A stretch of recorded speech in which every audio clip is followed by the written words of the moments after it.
மந்திரக்கோடு ஒரு மாயக்கதை. இரவு நேரம் வானம் முழுவதும் கருமையாகிக் கிடக்கிறது. சந்திரன் மந்தமாக ஒளியூட்டுகிறான். தென்றல் காற்று மெதுவாக வீசுகிறது. நீங்கள் இப்போது ஒரு மந்திரக் கதையை கேட்கப் போகிறீர்கள். கண்களை மூடிக்கொள்ளாதீர்கள்.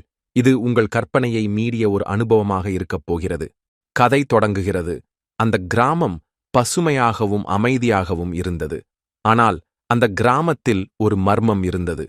ஒரு பழமையான மந்திரக்கோடு கிராமத்தின் நடுவில் இருந்தது. எவரும் அந்த இடத்திற்கு செல்ல மாட்டார்கள்.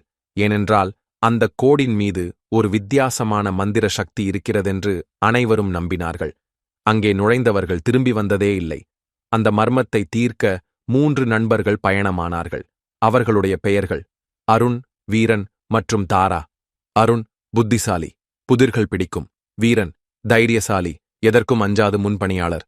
தாரா ஆராய்ச்சி விரும்பி மர்மங்களை கண்டுபிடிக்க ஆசைப்படுவாள். மூவரும் மந்திரக்கோடின் உண்மையை அறிய கிளம்பினார்கள். முதல் மர்மம்.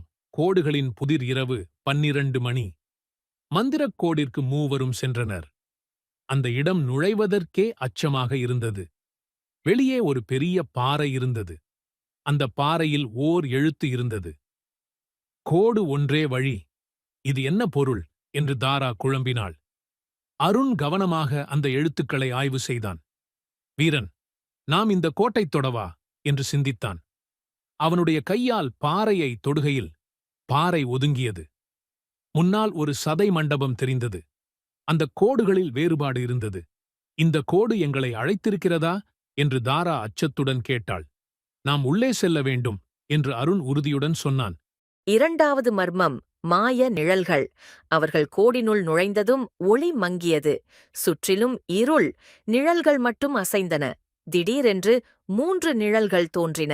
அவை ஒவ்வொருவராக மாற்றப்பட்டன. ஒரு நிழல் அருணின் உருவத்தை எடுத்தது. இது என்ன என்று வீரன் அதிர்ச்சியுடன் கேட்டான். நம்முடைய பயங்களை இது காட்டுகிறதா? தாரா உற்றுப் பார்த்தாள். இது நம்மை சோதிக்க ஒரு புதிராக இருக்கலாம்.